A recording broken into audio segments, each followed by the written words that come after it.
السلام عليكم ورحمة الله وبركاته. وعليكم السلام.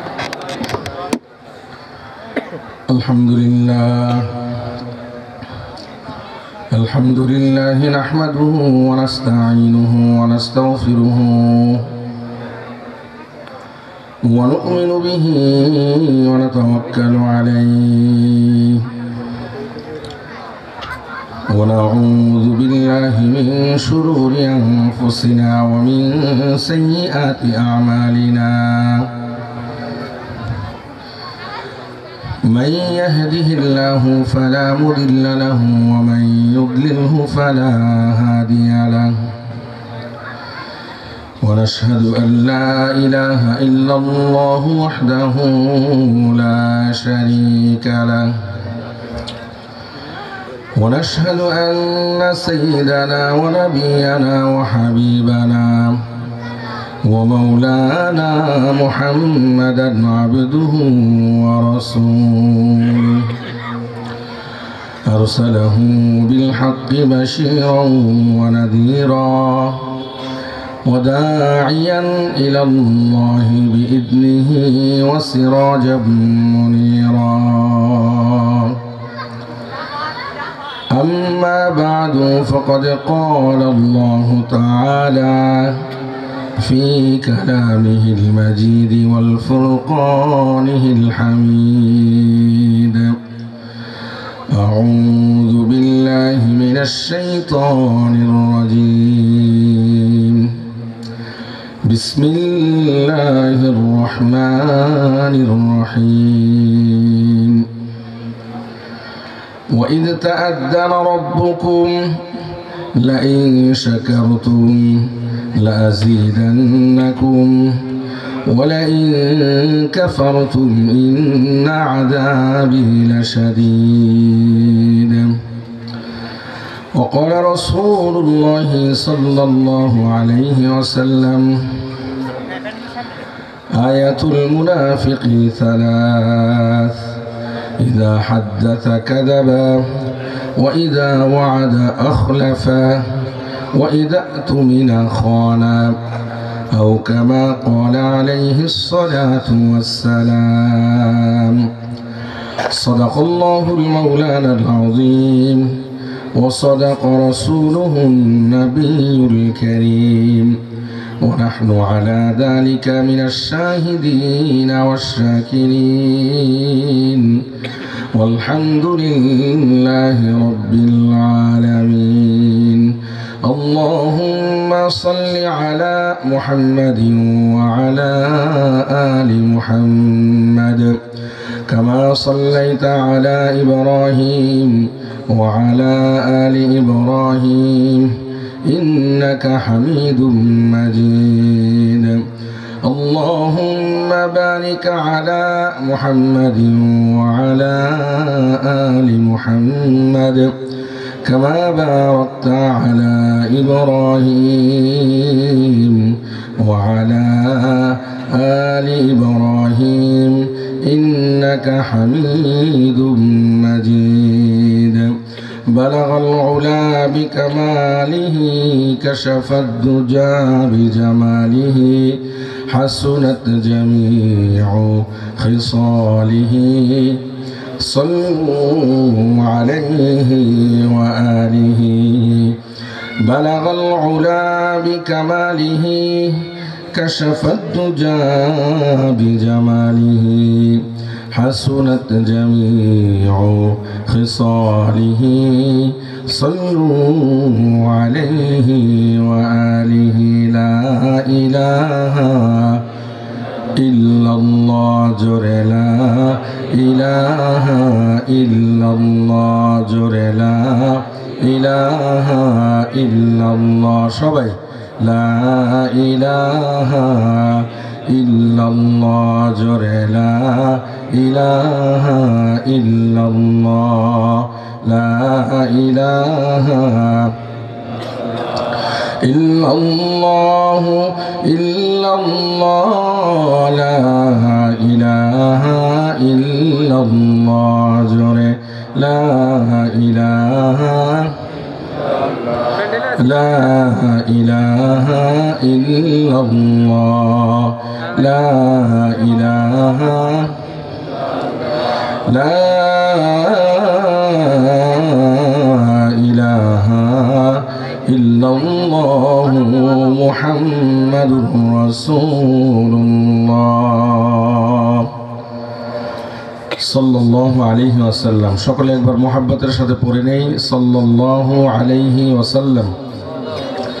আলহামদুলিল্লাহ, গোকুলনগর টানপাড়া বাইতুল আমান জামে মসজিদ এর উদ্যোগে আয়োজিত ওয়াজ ও দোয়া মাহফিল এর সম্মানিত সভাপতি জনাব মোহাম্মদ আবুল কালাম আজাদ, সহকারী অধ্যাপক, সভাপতি গোকুলনগর টানপাড়া বাইতুল আমান জামে মসজিদ, মঞ্চে উপবিষ্ট অত্র অঞ্চলের নেতৃস্থানীয় বিভিন্ন ব্যক্তিবর্গ, ওলামায়ে কেরাম, আমার সামনে উপস্থিত দিন দরদি, ইসলাম প্রিয়, কোরআন প্রিয় মুরব্বিয়ানে আজম, সমসাময়িক বন্ধুবান্ধব, যুবক ভাইয়েরা, মাসুম বাচ্চারা, পর্দার অন্তরালে সতী সাধী বিদুষী ইসলাম প্রিয়, কোরআন প্রিয় মা বোনেরা, সর্বপ্রথম মহান রব্বুল আলামিনের নিকট শুকরিয়া জ্ঞাপন করছি, যেই মহান মালিক আমাদের সকলকে জান্নাতের এই বাগানে আসবার বসবার, কোরআন সুন্নাহ থেকে কিছু কথা আলোচনা করবার, শ্রবণ করবার তৌফিক দান করেছেন। এজন্য আমরা সকলে মিলে মহাব্বতের সাথে ভক্তি ভরে উচ্চ আওয়াজ দিয়ে কালিমাত শুকর আদায় করছি আলহামদুলিল্লাহ। সম্মানিত হাজিরিন, বাইতুল আমান জামে মসজিদের উদ্যোগে আয়োজিত আজকের এই মাহফিল, মসজিদ কমিটিকে আমি ধন্যবাদ জানাচ্ছি। এই জন্য বাংলাদেশের প্রত্যেকটি অঞ্চল থেকে, প্রত্যেকটি মসজিদ থেকে প্রত্যেক জুমায় তো আলোচনা হয়, সাথে সাথে প্রত্যেক মসজিদের একটি করে মাহফিল হওয়া দরকার। এই জন্য এই যে আমরা আজকে এখানে যে মানুষগুলো আছি, এই মুহূর্তে যদি আজকের এই মাহফিলটা এখানে না হইতো, তো এখানে যে মানুষগুলো আছি সবাই এমন না, তবে অধিকাংশ মানুষ, আমার কথাটা বুঝবেন, সবাই এরকম নয়, তবে এখানকার অধিকাংশ মানুষই এই সময়টায়, এই যে 9:30 পৌনে 9টার মতো বাজে, এই সময়টায় কোনো না কোনো গুনাহের সাথে লিপ্ত থাকতো। কথা বলেন ঠিক না ঠিক? মাহফিলটা হওয়ার কারণে ইচ্ছাই হোক অনিচ্ছাই হোক, বুঝে হোক না বুঝে হোক, আনন্দে হোক ফুর্তিতে হোক, চাপে পড়ে হোক সামাজিক চাপে পড়ে হোক, যে কোনো কারণেই হোক, আজকে জান্নাতের বাগানের মধ্যে বসছে। কথা বলেন ঠিক না ঠিক? যদি মাহফিল না হইতো, কেউ ফেসবুকে, কেউ ইউটিউবে, কেউ চায়ের দোকানে আড্ডায়, কেউ ঘরের ভিতরে বিভিন্ন আড্ডায়, কেউ রাস্তাঘাটে ঘোরাফেরা ইত্যাদি ইত্যাদি, আরও কিছু আকাম কোকামের লোকও আছে, এগুলোও ছিল। কথা কোন ঠিক না? কিন্তু আজকে মাহফিল উসিলা করে আজকে মনে হইতেছে একটা ঈদ, একটা উৎসব, ধর্মীয় একটা উৎসব। অনেকের সাথে দেখা হচ্ছে যাদের সাথে বছরে একবার দেখা হয় না, অনেকের সাথে দেখা হচ্ছে যাদেরকে খুঁজে পাওয়া যায় না। সকালবেলা অফিস চলে যায়, রাত্র 8টা-9টায় বাসায় আসে, সারাদিন তাকে পাওয়া যায় না। অনেক ভদ্রলোক এলাকার মধ্যে থাকেন, কিন্তু দেখা যায় বেশিরভাগ সময় বাহিরে। আজকে একটা মিলন মেলা, এই সুবাদে আজকে এই মাহফিলকে উপলক্ষ করে সকলের সাথে সকলের দেখা, মত বিনিময়, ভালোবাসা বিনিময়, কোলাকুলি বিনিময়, হাই হ্যালো সালাম ইত্যাদি হচ্ছে। কথা বলেন ঠিক না? এই জন্য মসজিদ কমিটিকে ধন্যবাদ দেওয়াই যায়, কি বলেন আপনারা?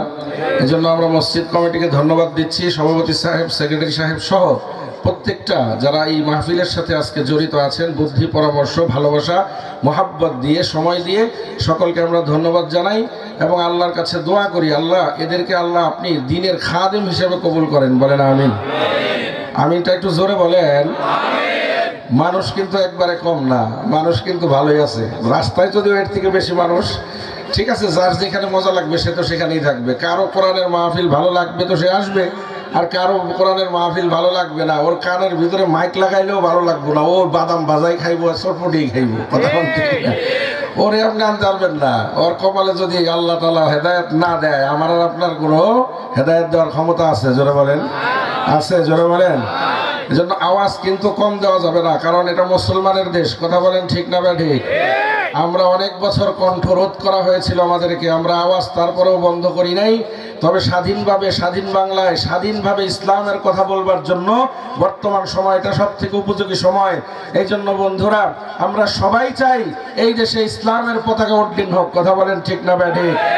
এই দেশে ইসলামকে সামনে দিয়ে যারা চলবে, ইসলামের মূল্যবোধে যারা বিশ্বাস করবে, ইসলামকে যারা ও বন্ধু ডিনাই করবে না, ইসলামকে ভালোবেসে মহব্বত করে যারা সামনের দিকে অগ্রসর হবে, আলেম ওলামাদেরকে পাশে বসায়ে আলেম ওলামাদের কাছ থেকে পরামর্শ নিয়ে আলেমদের কথা মোতাবেক যারা রাষ্ট্র পরিচালনা করবে, কোরআন হাদিসের বিরোধী কোনো কাম করবে না, কোরআন সুন্নাহ বিরোধী কোনো আইন পাশ করবার পায়তারা করবে না, আমরা ওই সকল মানুষকে উৎসাহ দেওয়ার জন্য আজকে সকলে এই মঞ্চ থেকে দত্তকণ্ঠে জানিয়ে দিতে চাই, আগামীর দেশ ইসলামের দেশ। কথা বলেন ঠিক না বেটে?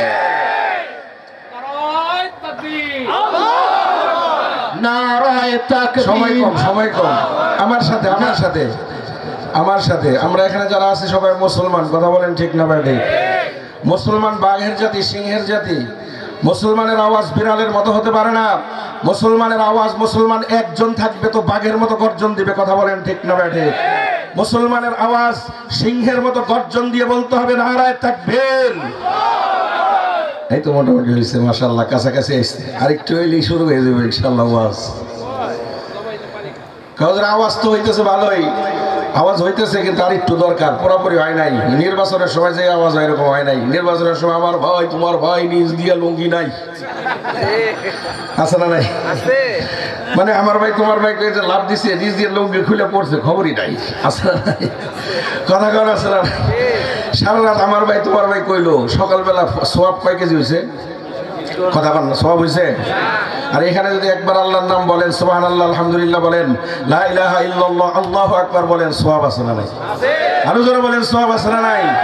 তাহলে আপনাদের দিলের ভিতরে আল্লাহর প্রেম বেশি না নির্বাচনের প্রেম বেশি? আল্লাহর প্রেম বেশি হইলে প্রমাণ করতে হবে নারায়ে তাকবীর, নারায়ে তাকবীর। আল্লাহ সকলকে কবুল করুন, বলেন আমিন। আর জোরে বলেন আমিন। এই মেলার ভিতরে মাইক ভালো করে লাগা, মেলার ভিতরে একটারও বইতে দিম না, একবার কান ঝালাপালা করে লাগে ওয়াজ করে, সব কিছু নিয়ে নাইতে বাধ্য হয়। কি উল্টা পাল্টা কথা শুরু করলো? আরে আমি তো আপনাকে লোক, এই জায়গায় তো দুই চারটা কথা সাহস নিয়ে কম, বরিশাল গিয়ে নোয়াখালী গিয়ে কথা কম যে ভরি তো পিটাই বোঝার কথা বলি। আমি সাভারের লোক না, আপনাকে ছেলে না আমি, তো এখানেই তো কথা কমু, কথা আর কমু কই? আল্লাহ আমাদের সাথে আছেন ইনশাআল্লাহ। কথা বলেন ঠিক না ব্যাটে? সম্মানিত হাজিরিন, সময় খুব কম। আমার পরে বিশিষ্ট ইসলামী চিন্তাবিদ মুফতি ইসমাইল হুসাইন সিরাজি আল মাদানী দামাত বারাকাতুহুল আলিয়া আলোচনা করবেন, এবং আমাদের মাঝে আমাদের সাভারের আলহামদুলিল্লাহ মাটি ও মানুষের নেতা জনাব সালাউদ্দিন বাবু সাহেবও আসবেন। তো উনি আসলে ওনাকেও সময় দিতে হবে, এবং পরবর্তীতে বক্তা রয়েছে, সময় দিতে হবে। এই জন্য আমি আমার কথাটাকে সংক্ষেপে শেষ করবার জন্য প্রয়াস চালাবো। আমা তাওফীক ইল্লা বিল্লাহ। সকলে বলেন আমিন। যদিও আমি আপনাদের সামনে ওয়াজ করার মতো যোগ্যতা আমার নাই, আপনাদেরকে নসিহত করা, আপনাদেরকে বোঝানো, আলোচনা করে শোনানো এই যোগ্যতা আমার নাই। তবে যে আল্লাহ আমাকে এখানে বসাইছেন, এই আল্লাহর ক্ষমতা কম না বেশি? জোরে বলেন, কম না বেশি? আম গাছে জাম ধরাইতে পারেন কে? ডাব গাছে গাব ধরাইতে পারেন কে? আম গাছে জাম ধরাইতে পারেন যে আল্লাহ, ডাব গাছে গাব ধরাইতে পারেন যে আল্লাহ। ওই আল্লাহর ক্ষমতা অনেক বেশি।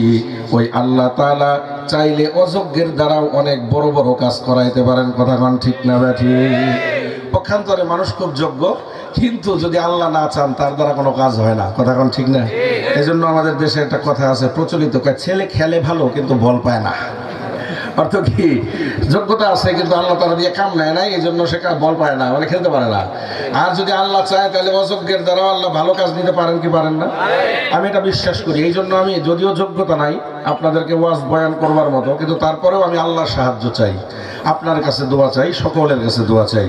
বিশেষ করে যে সামনে মুরব্বী মানুষ যারা আছেন, যাদের দাড়িগুলো সাদা হয়ে গেছে, সাদা দাড়িওয়ালা মানুষের যে কি দাম আল্লাহর কাছে।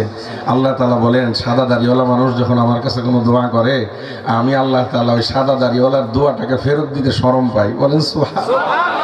এই বাবারা যদি আমার জন্য দোয়া করেন, আমি আশাবাদী ইনশাআল্লাহ, আমি অযোগ্য হলেও আল্লাহ আমার জবান থেকে আপনাদের দোয়ার বরকতে আল্লাহ কবুল করে, দয়া করে, মায়া করে কিছু জরুরি কথা আপনাদের সামনে আমাকে বলবার তৌফিক দান করবেন। আল্লাহ তৌফিক দান করুক। সকলে বলি আমিন।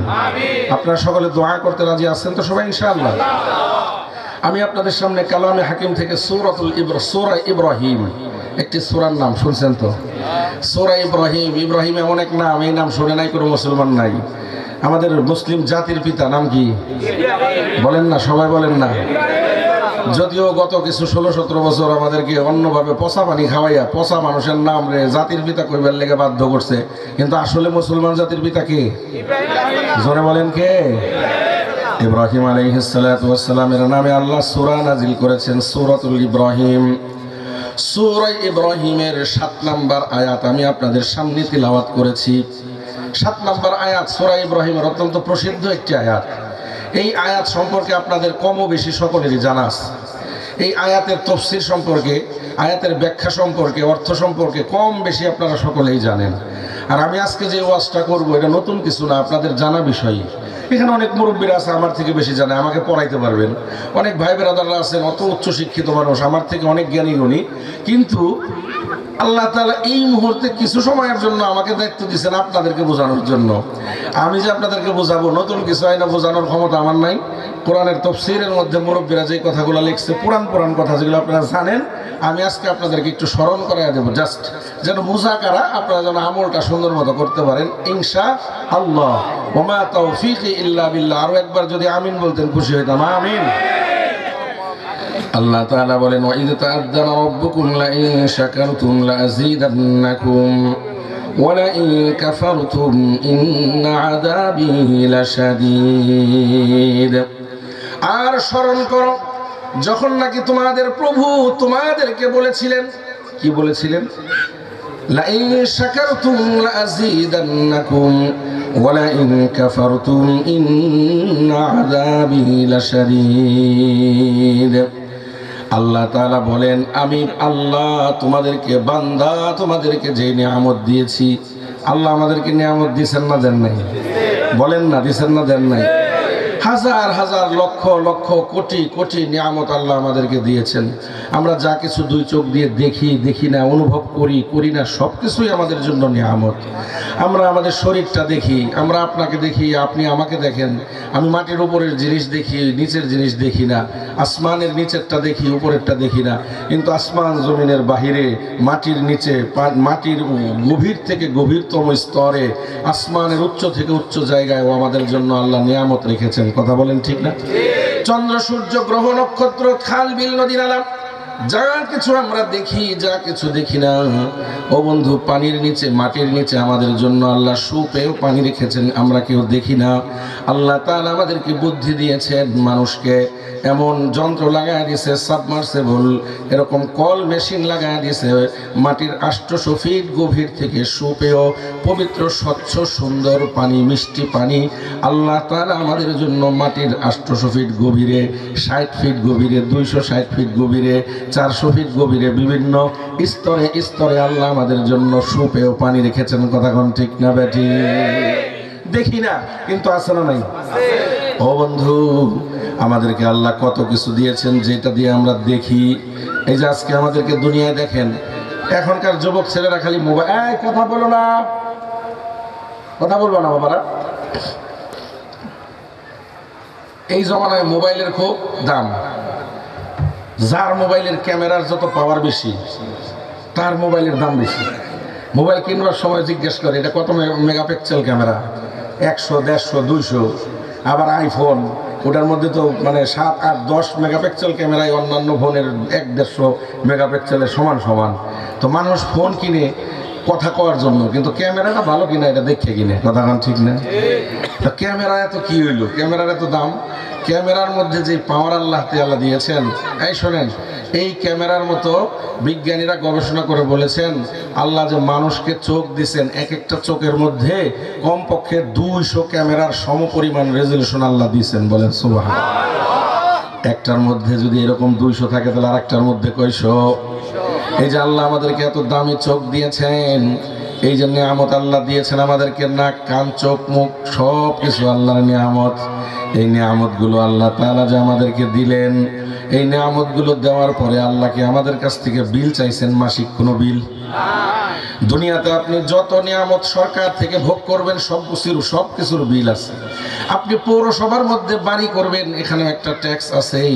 পৌরসভার বাইরে যদি ইউনিয়ন পরিষদ হয়, ওখানে আরেকটা ট্যাক্স আছে না নাই? ও বন্ধু, আপনি বিদ্যুৎ জ্বালাচ্ছেন, বিদ্যুৎ ব্যবহার করছেন, মাস শেষে বিদ্যুতের বিল না দিলে আপনার লাইন কাটা, আপনি গ্যাসের লাইন ব্যবহার করছেন, মাস শেষে গ্যাসের বিল না দিলে আপনার গ্যাসের লাইন কাটা আছে না নাই? ও বন্ধু, কত কিছুর বিল আমাদেরকে দিয়া বিল পরিশোধ করে আমাদের ব্যবহার করতে হয়। কিন্তু আল্লাহ তাআলা যে এক একটা চোখের মধ্যে 200 মোবাইলের সমপরিমাণ ধারণ ক্ষমতা সম্পন্ন, তার থেকেও বেশি শক্তিশালী 2টা চোখ দিলেন। এই চোখের জন্য আল্লাহ তাআলা কোনো বিল আমাদের কাছ থেকে আজ পর্যন্ত চাইছেন? যদি বলতেন চোখের জন্য বেশি না, 50, 100, মাস শেষে 100 টাকা চোখের বিল।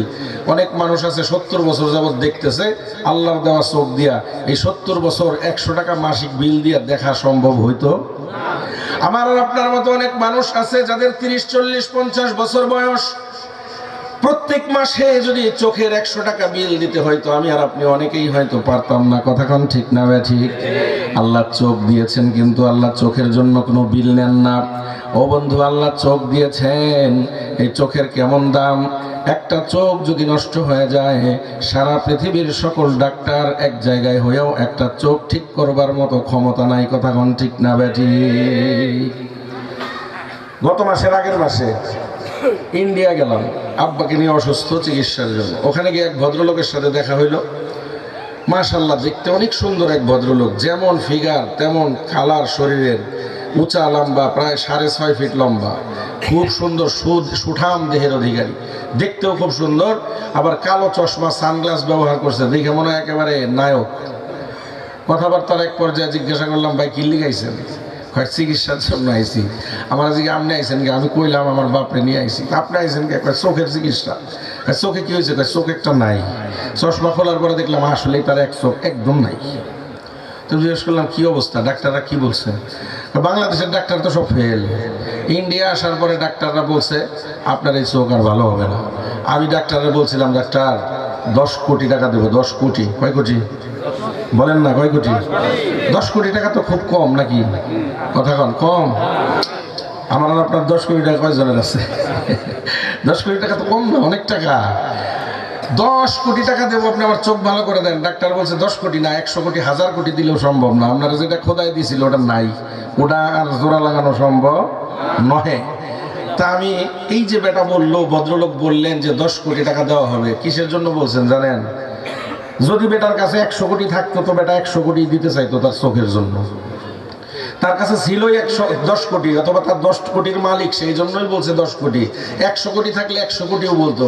100 কোটি কেন, 1000 কোটি কেন? চোখ আল্লাহর দেওয়া নিয়ামত, যে একবার নষ্ট করে ফেলছে এই নিয়ামত টাকা খরচ করে আর পাওয়া সম্ভব? জোরে বলেন সম্ভব? তাহলে চোখের এত বড় নিয়ামত, এই নিয়ামতটা যে আল্লাহ দিলেন, চোখটা দেওয়ার পরে আল্লাহ চোখের হেফাজতের জন্য তো কিছু করছেন না? করেন নাই? চোখের হেফাজতের জন্য আল্লাহ প্রদত্ত দেখেন 4টা সিকিউরিটি। কয়টা? জোরে বলেন কয়টা? 1 নাম্বার দেখেন চোখের উপরে বুরু আছে। বুরু, অনেক মানুষ কয় হুজুর বুরুর কাম কি? বুরু কিল্লিকে দিল, বুরু না দিলেও তো হইতো। আরে মিয়া, বুরু ছাড়া যে কেমন দেখা যায়? আপনি বুরু চায়নার সামনে দাঁড়ায়েন, দেখবেন পুরা বান্দর। কথা বল ঠিক না? এটা যে এমন সৌন্দর্য, ছোট্ট একটু চুল, বোঝা যায় না, কিন্তু না থাকলে যার নাই সে বুঝে যায় এটার কত দাম। কথা বল ঠিক না? এই যে বুরু দিলেন, অনেকে বুরুর কাজ কি খুঁজে পায় না। আমি আজকে আপনার একটা বুরুর কাজ দেখাই দিয়ে যাই। আপনি গোসলের জন্য ঢুকছেন, বাথরুমে যাওয়ার পরে আপনি 1000 টাকা দামের শ্যাম্পু মাথার মধ্যে দিচ্ছেন। শ্যাম্পু চুলের জন্য খুবই উপযোগী, কিন্তু শ্যাম্পুর পানি, শ্যাম্পু ধোয়া পানি যদি চোখের ভিতরে যায় চোখের জন্য ক্ষতিকর। কথা কোন ঠিক না? সাবান ব্যবহার করছেন, দামি সাবান, কিন্তু সাবান আপনার মাথার চুলের জন্য ভালো, মাথার চুলের স্কিনের জন্য ভালো, চুলের জন্য ভালো, কিন্তু সাবানের পানি যদি চোখের মধ্যে যায় চোখ নষ্ট হওয়ার সম্ভাবনা আছে না নাই? একদিন গেলেই নষ্ট হবে না, কিন্তু নিয়মিত যদি চোখের পানি, নিয়মিত যদি সাবানের পানি চোখের ভিতরে যায়, কয়েকদিন পরে দেখবেন চোখ নাই। এই জন্য আল্লাহ তাআলা গোসলের সময় যেন দামি সাবান কেউ ব্যবহার করলে, দামি শ্যাম্পু ব্যবহার করলে ওই দামি সাবান আর শ্যাম্পুর পানি যেন চোখের ভিতরে না যায়, এই জন্য আল্লাহ চোখের উপরে সানসেট লাগাইছে। সানসেট দেখবেন গোসলের সময় যতই মাথায় পানি ডালেন, শাওয়ার ছেড়ে দিয়েছেন, পানি পড়তেছে, সাবানের পানি, শ্যাম্পুর পানি সব গড়গড়ায় চোখের 2 সাইড দিয়ে যায়, একটাও চোখের ভিতরে ঢোকে না। কথা কোন ঠিক না? আল্লাহ তাআলা আমাদেরকে বুরু দিলেন চোখের জন্য। চোখের প্রোটেকশনের জন্য ভুরু দিলেন। ভুরুর জন্য যদি বলতেন মাসিক বেশি না 10 টাকা করে, 2 ভুরুতে 20 টাকা, তাহলে 40 বছর 50 বছর পর্যন্ত ভুরুর বিল দেওয়া আমার আর আপনার অনেকের জন্যই বিপদের কারণ হইতো। কথা কোন ঠিক না বেঠিক? আল্লাহ নিয়ামত দিয়েছেন, আল্লাহ চান নাই, কোনো বিল চান নাই। ও বন্ধু, এই চোখের জন্য আরেকটা প্রোটেকশন হইল, আপনি রাস্তাঘাটে চলতেছেন, ঝড়ো বাতাসে ধূলিকণা আপনার চোখের মধ্যে যেন প্রবেশ না করতে পারে, এই জন্য 1 নম্বরে আপনার দিছে হইল চোখের শাটার। কি কয় রে? পাপড়ি, চোখের পাতা আছে না নাই? চোখের শাটারের উপরে আবার আল্লাহ নেট দিছে, মাকড়সার জাল, এদিক দিয়ে ময়লা ঢোকা নিষেধ। কথা কোন ঠিক না? চুল আছে না নাই চোখের পাপড়ির উপরে? চোখের পাতার উপরে পাপড়ি আছে না নাই? চোখের পাপড়ি কেন দিলেন? রাস্তায় চলতেছেন, ঝড়ো হাওয়া প্রবাহিত হচ্ছে, ঝড়ো হাওয়ার সাথে ধূলিকণা বালু যদি চোখের মধ্যে প্রবেশ করে তো আপনার চোখের অবস্থা খারাপ হয়ে যাবে। এই জন্য আল্লাহ দামি চোখকে বাঁচাইবার জন্য আগে দিয়েছেন মাকড়সার জাল পাইতে রাখছে, এদিক দিয়ে কোনো ময়লা যেন প্রবেশ করতে না পারে। কোনো কারণে জালকে ফাঁকি দিয়ে যদি চোখের ভিতরে ময়লা ঢুকতে চায়, চোখের শাটার দিয়ে দিছে, সেকেন্ডের 100 ভাগের 1 ভাগ সময়ের ভিতরে আপনার চোখের শাটার বন্ধ হয় আর খুলে। কথা কোন ঠিক না বেঠিক? আল্লাহ চোখের শাটার দিয়েছেন, শাটারের জন্য কোনো বিল চান নাই। আল্লাহ চোখের শাটারের উপরে মাকড়সার জাল দিয়েছেন, তার জন্য কোনো আল্লাহ তাআলা বিল চান নাই। ও বন্ধু, এরপরে দেখেন চোখের ভিতরে আরো প্রোটেকশন, চোখের সিকিউরিটির জন্য আল্লাহ তাআলা আরো কি দিয়েছেন।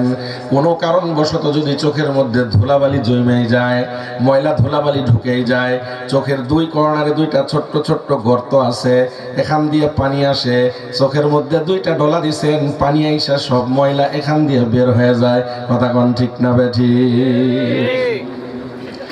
আল্লাহ চোখ দিলেন, চোখের বিল চান না তো চান কি?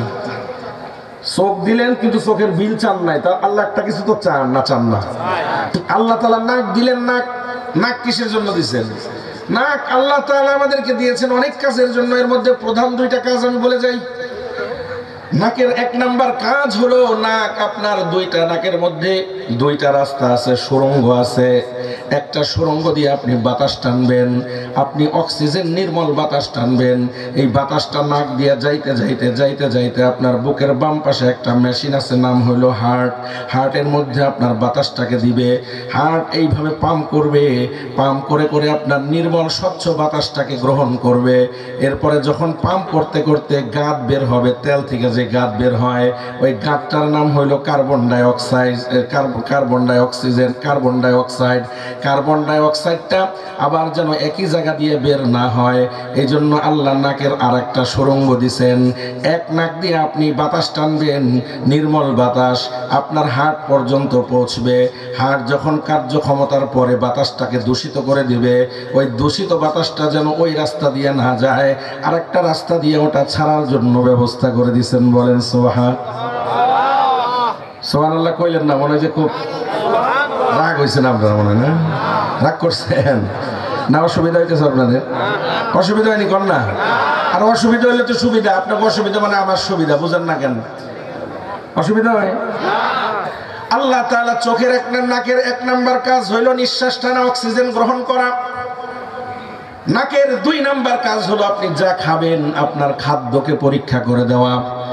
দোকানে গেছেন, সিঙ্গারা কিনছেন, স্যান্ডউইচ কিনছেন, পিৎজা কিনছেন, পিৎজার ভিতরে যে চিকেন দিছে, আপনি খাইবার আগ দিয়ে নাক আপনারে কইব, পিৎজা যে কিনছস 300 টাকা দিয়ে খুব ভালো কাম করছস, পিৎজার মধ্যে যেই চিকেন দেওয়া আছে এটা 6 দিন আগের গন্ধ হয়, তাড়াতাড়ি ফালা খাইস না। কথা বলেন ঠিক না? সিঙ্গারা কিনছেন, সিঙ্গারার ভিতরে যে আলুর পুর আজকের না 3 দিনের আগে, ডাক আপনারা কইব, খাইবার যাবেন আলাদা, আপনার মেশিনের কাছে যাইতে হইব না, আপনি খাইতে যাইবে এখান থেকে মেশিন আপনারা কয়ে দিবে, এটা আজকে টাটকা খায় ফেলা। আর নাইলে কইব এটা 3 দিন আগের খাইস না, এটা খাইলে কমপক্ষে 280 কিলোমিটার ব্যাগে বাথরুমে ছুটতে হইব। কথা ঠিক না? হ্যাঁ বন্ধু, আল্লাহ তাআলা নাক দিলেন, নাকের 2টা প্রধান কাম। 1 নাম্বার কাম হলো নিঃশ্বাস টানবেন আর একটা নিঃশ্বাস ছাড়বেন। 2 নাম্বার হলো খাদ্য পরীক্ষা করবেন। খাদ্য পরীক্ষায় যদি নাকের কাম হয়, এই জন্য আল্লাহ গালের এত কাছে নাক দিছেন। যদি খাদ্য পরীক্ষা করা উপায় না, খাদ্য পরীক্ষা করা আল্লাহ, ও বন্ধু, খাদ্য পরীক্ষা করার জন্য নাক যদি দূরে থাকতো, তাহলে সিঙ্গারা কিনা যদি মনে করেন আপনার নাকটা দিছে বগলের নিচে, সিঙ্গারা কিনে আগে বগলে পাঠাইতে হইতো, চেক করে দাও ঠিক আছে না নাই? কথা কোন ঠিক না? কথা বুঝতেছেন তো? অসুবিধা নেই? বুঝতেছেন? অসুবিধা হয় না তো? তো নাকের কাজ কি? খানার পরীক্ষা করবে, খাদ্য পরীক্ষা করবে, এই জন্য মুখের সাথে সাথে লাগাই দিছে আল্লাহর নিয়ামত। কথা কোন ঠিক না বেটি? ও বন্ধু, আল্লাহ তাআলা গাল দিলেন। গালের ভিতরে দেখেন একটা জিহ্বা আছে, গোশতের টুকরা, সলিড গোশতের টুকরা, আর কিচ্ছু নাই, কোনো চর্বি টর্বি কিচ্ছু নাই, চর্বি টর্বি কিচ্ছু নাই, হাড্ডি টাড্ডির কোনো মিশ্রণ নাই, চর্বির কোনো প্রলেপ নাই, একেবারে সলিড গোশত। সলিড গোশত, এর মধ্যে আপনি মাশাআল্লাহ যাই দিবেন, টক দিলে সাথে সাথে করবো টক, মিষ্টি দিলে করবো মিষ্টি, ঝাল দিলে বলবে ঝাল, অন্যান্য কিছু দিবেন তো জিহ্বা 1 সেকেন্ডের 100 ভাগের ভিতরে, মিলি সেকেন্ডের ভিতরে জিহ্বা বলবে এটা টক, এটা ঝাল, এটা মিষ্টি, এটা খাদ্য, এটা অখাদ্য, খাইস না। ঠিক। গালের মধ্যে 1 লোকমা ভাত দিছেন, 1 লোকমা, কয় লোকমা? 1 লোকমা ভাতের ভিতরে কমপক্ষে 100, 200, 300 দানা, কম বেশি গুণিত নাই কোনোদিন, মনে করেন 100 দানার ভিতরে একটা আছে চুলের টুকরা। একটা চুলের টুকরা আপনার জিহ্বার দেওয়ার সাথে সাথে বলবে 100 দানা আছে খাউনের, খায়া ফেলা। একটা আছে চুলের টুকরা, অখাদ্য, খাইসটা ফেলাই দি। কথা কোন ঠিক না বাজি? এই যে নিয়ামত দিলেন, এই নিয়ামতগুলোর জন্য আল্লাহ বিল চান না, তাহলে আল্লাহ চান কি? আয়াতের মধ্যে আল্লাহ এটাই বলছেন, লা ইন শাকারতুম লা আযীদান্নাকুম ওয়া লা ইন কাফারতুম ইন্না আযাবী লাশাদীদ। ও আমার বান্দারা শোনো, আমি তোমাদেরকে যে নিয়ামত দিলাম, এই নিয়ামত দিয়েছি তোমাদের কাছ থেকে বিল নেওয়ার জন্য নিয়ামত দেই নাই। আমি আল্লাহ, আল্লাহু গনিয়ুন, আল্লাহু গনি, আল্লাহ তাআলা হলো সর্বশ্রেষ্ঠ ধনী, আর দুনিয়াতে যারা আছে সব হলো ফকির। আল্লাহর থেকে বড় ধনী আর কারণ কেউ নাই। আল্লাহ তাআলার কাছে কি লাগে না? কোনো বিল লাগে না, কোনো টাকা পয়সার প্রয়োজন হয় না। আল্লাহ বলেন, কোনো টাকা পয়সা বিল আমি চাই না, আমি চাই ও বান্দা, আমি যে তোমাকে দিলাম, আমার দেয়া নিয়ামত খায়া তুমি আমার প্রশংসা করবা আর স্বীকার করবা, আল্লাহ তুমি আমাকে নিয়ামত দিয়েছ, আলহামদুলিল্লাহ। কথা কোন ঠিক না বেঠি? আল্লাহ বলছেন আলহামদুলিল্লাহ বলতে আর কিচ্ছু লাগবে না। যদি আলহামদুলিল্লাহ বলেন, এই ছেলে রাই, কথা কইও না, দুষ্টামি করো না, মিয়া বসো। কি কও মিয়া, আজকে একটা ফুর্তির দিন, তোমরা এনায়া ফুর্তি করতে আসো? ফুর্তির দিন তো ফুর্তি করবো, ফোলাফান তো ফোলাফানের কাম করবোই, সবারই একটা কাম আছে, অগর একটা কাম আছে না?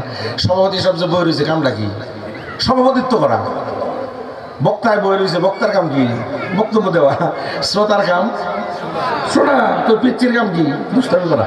হড্ডাও করবোই, আর থামাই তারপর না, খালি একটু দূরে যায় কর বাবা। কথা বুঝেন নাই? আল্লাহ তাআলা যে নিয়ামত দিলেন, নিয়ামত দিয়ে বলছেন আমি কি চাই? লা ইন শাকারতুম লা আযীদান্নাকুম, তুমি নিয়ামতের শুকরিয়া আদায় করবা, আল্লাহ আমি দিছি, অন্য কেউ দেয় নাই। দুনিয়ার কোনো মানুষ কিছু দিতে পারে না। কথা বলেন ঠিক না বেঠিক? ধান বেশি হয়েছে, আর যদি সরকার প্রধান কয় যে আমাদের আজকে আমাদের লক্ষ্মী মা লক্ষ্মী গজে চড়িয়া আসার কারণে ধান বেশি হয়েছে, এই কথা যে কয়, যে শুনে, যে সাপোর্ট করে, সব কাফের। কথা বলেন ঠিক না বেঠিক? ফসল ফলানোর মালিক, ফসল দেওয়ার মালিক কে? ও বন্ধু, গাছ গাছালিতে ফুল ফসল ভরপুর করে দেওয়ার মালিক কে? আল্লাহ তাআলা ছাড়া কেউ দিতে পারে না। আল্লাহ এটাই বলছেন, বান্দারে আমি আল্লাহ তোরে দিছি, তুই আমার দিকে রুজু হ। আমি আল্লাহ তোমার দিছে। এই যে ভাই, আপনার যে 10 তলা বিল্ডিং, আপনার যে 3টা ফ্ল্যাটের মালিক, আপনার যে একটা গাড়ির মালিক, চকের ভিতরে যে 6 বিঘা জমি আপনার আছে, গাড়ি যে একটা কিনছেন মিয়া ল্যান্ড ক্রুজার, আবার BMW একটা কিনবার চান বইয়ের লেগা, আছে না নাই? আপনি তো মনে করেন সব কিছু আমার বুদ্ধির জোরে, আমার তাকতের জোরে, আমার পেশি বাহুর জোরে। ও বন্ধু, না না না, ও বন্ধু, পেশি শক্তি যদি থাকতো, তাহলে পেশি শক্তি যাদের বেশি তারাই বেশি ধনী থাকতো। কথা ঠিক না বেঠিক? বুদ্ধির কারণে যদি সম্পদ হইতো, তাহলে যারা বুদ্ধিজীবী বুদ্ধি বিক্রি করে খায়, আমার বাংলাদেশে বুদ্ধিজীবী আছে না নাই? দেখবেন বেশিরভাগ বুদ্ধিজীবীর মাথার চুল গেছে গা, বুদ্ধি বিক্রি করতে করতে মাথার চুল নাই, এত বুদ্ধি তার কাছে, মানে বুদ্ধি বেশির কারণে মাথা গরম হয়ে চুল উঠে গেছে। তো এত বুদ্ধি কিন্তু খাউন পায় না, রাস্তায় ঘুরে। আছে না নাই? কথা বলা আছে না নাই? তাহলে বুদ্ধি কারো বেশি থাকলে সম্পদ তার, আল্লাহ সম্পদ বুদ্ধির কারণে আসছে, এটা হতেই পারে না। পেশি শক্তি যার বেশি আছে তার সম্পদ পেশি শক্তির কারণে আসছে, হতেই পারে না। যদি পেশি শক্তির মালিকরা সম্পদের মালিক হইতো তাহলে যারা কুস্তিগিরি খেলতে, যারা রেসলিং করে তাদের সম্পদ বেশি থাকতো। কথা কোন ঠিক না ভাই? শিক্ষার কারণে যদি সম্পদ হইতো যারা উচ্চ শিক্ষিত একটাও না খেয়ে থাকতো না। বাংলাদেশে মাশাআল্লাহ মাত্র 2 কোটি আছে বেকার যুবক। কয় কোটি? কয় কোটি মানুষ? কয় কোটি? 18 কোটির মধ্যে 2 কোটি আছে হইলো বেকার। বেকার, কোনো কামই নাই, এর কোনো ইনকাম নাই। বেকার মানে কি? কোনো কামের না কাম, এটা তাদের শব্দ, আমাদের কাছে এটা না। মানব সম্পদ, মানব হলো সম্পদ। ফল যেমন সম্পদ, ফসল যেমন সম্পদ, মানবও একটা সম্পদ। মানুষ খালি টাকা রোজগার করবে এটাই মানুষের কাম না, মানুষের আরো কাম আছে। ইসলামের দৃষ্টিকোণ ভিন্ন, এটা ভিন্ন। কিন্তু আমাদের দেশের ভাষায় কোনো মানুষ চাকরি না থাকলে কয় বেকার। কথা এখন আছে না? ঠিক না? নাই? চাকরি না থাকলেই তারে বেকার বলা হয় না রে ভাই। চাকরি নাই এই জন্য সে টাকা ইনকাম করতে পারতেছে না, কিন্তু উনি মানব সম্পদ, এই দুনিয়ার একটা সম্পদ। ওনার দ্বারা দুনিয়াতে আর অনেক কাজ আল্লাহ চাইলে নিতে পারেন। ও বন্ধু, যেটা বলতেছিলাম, শিক্ষার কারণে যদি মানুষের টাকা রোজগার হইতো তাহলে যারা বেশি শিক্ষিত একজনও অভাবে থাকতো না। কিন্তু আমরা তো দেখি বাংলাদেশে এরকম অনেক মানুষ আছে নাম লিখতে পারে না, কিন্তু সম্পদের পাহাড়ের উপরে শুয়ে আছে। আছে না নাই? ও বন্ধু, কি বুঝলেন? এইটাই বোঝাইতে চাচ্ছি, আল্লাহ তাআলা সব কিছু দেওয়ার মালিক। কথা কোন ঠিক না বেঠিক? আল্লাহ বলছেন আমি দিছি, খালি স্বীকার কর আর শুকরিয়া আদায় কর। শুকরিয়া আদায় যদি করো ও বান্দা, আমি তোমার নিয়ামতকে ডাবল করে দিব, দ্বিগুণ করে দিব, বাড়ায় দিব। বলেন সুবহানাল্লাহ।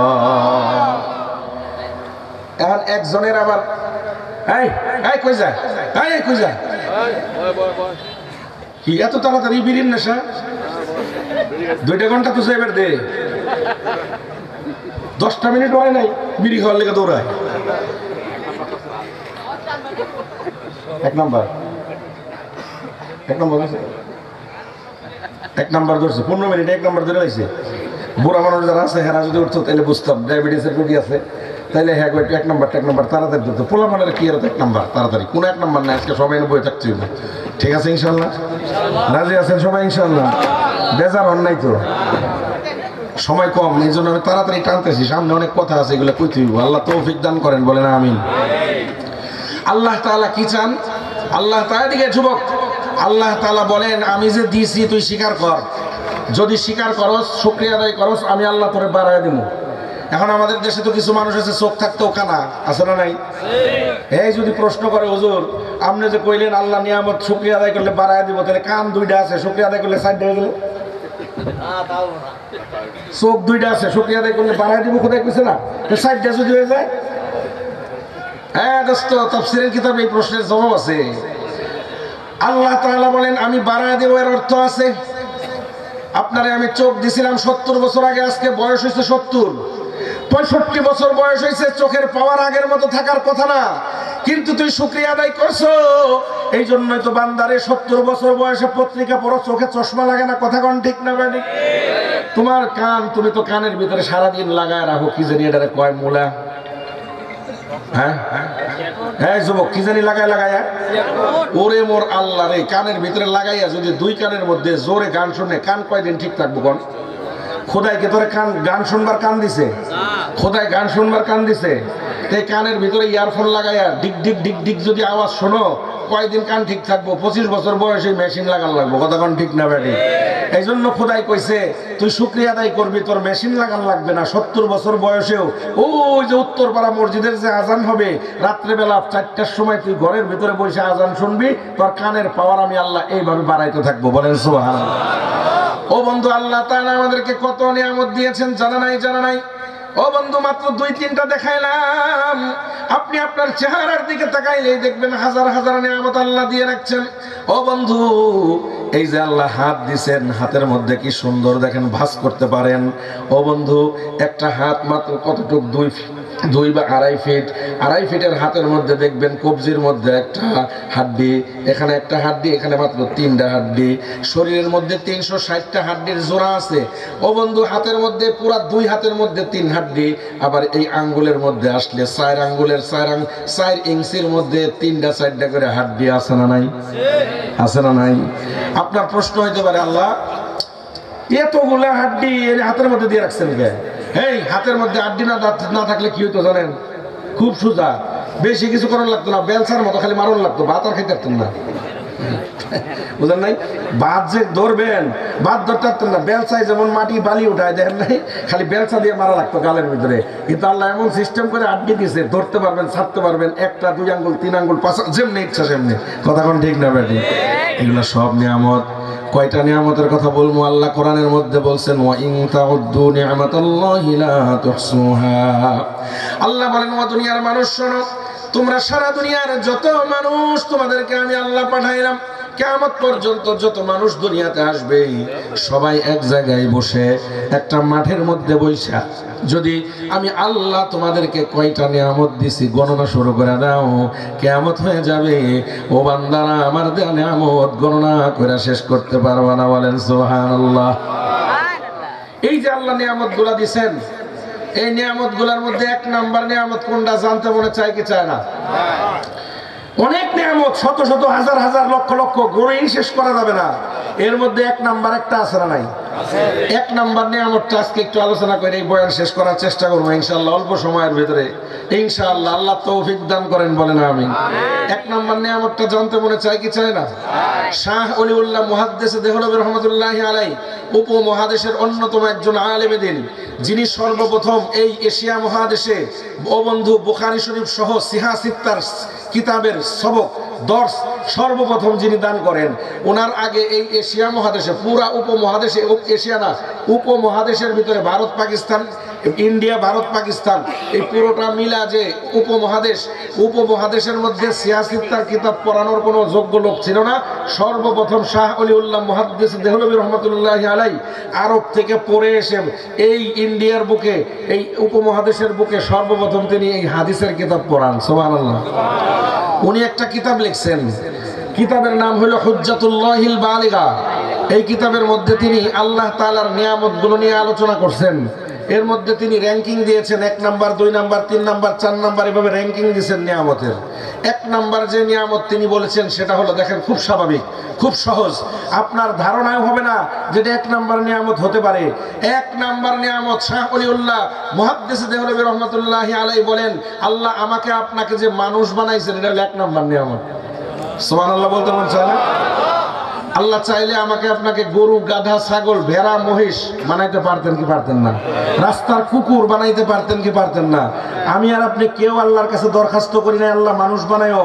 আল্লাহ দয়া করে, মায়া করে আমাকে আপনাকে আশরাফুল মাখলুকাত মানুষ বানাইছেন। কথা কোন ঠিক না বেটি? জোরে বলেন ঠিক না বেটি?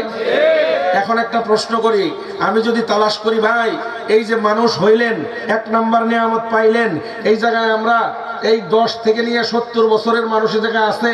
আপনি 70 বছর বয়সে, 65 বছর বয়সে, 60 বছর বয়সে, 50 বছর বয়সে, 45 বছর বয়স হইল আপনাকে আল্লাহ দিছে। এই পুরো বয়সের মধ্যে আল্লাহরে কোনোদিন কইছিলেন, আল্লাহ মানুষ বানাইছো, গরু ছাগল বানাও নাই, গাধা কুকুর বানাও নাই, এই জন্য তোমার শুকরিয়া আদায় করলাম আলহামদুলিল্লাহ? এরকম যদি তালাশ করি এই জায়গায় লোক খুঁজে পাওয়া মুশকিল হবে। কথা কোন ঠিক যাবে? 1 নাম্বার নিয়ামতের নাম কি? জোরে বলেন, 1 নাম্বার নিয়ামতের নাম কি? মানুষ যে 1 নাম্বার নিয়ামত এটা বুঝে আসে না, তাই না? এই জন্য একটা উদাহরণ দেই, উদাহরণ দিলে খুব দ্রুত বুঝে আসবে অল্প সময়ের ভিতরে। বাদশাহ হারুনুর রশিদের নাম তো শুনছেন আপনারা। বাদশাহ হারুনুর রশিদ রহমাতুল্লাহি আলাইহি বলা যেতেই পারে ওনাকে, কারণ উনি অনেক বড় আল্লাহওয়ালা মানুষ ছিলেন। ইসলাম মোতাবেক, কোরআন সুন্নাহ মোতাবেক উনি রাষ্ট্র পরিচালনা করতেন। বাদশাহ হারুনুর রশিদ একবার তার বেগম জুবাইদা, ওনার স্ত্রীকে নিয়ে ঘুরতে বের হয়েছেন।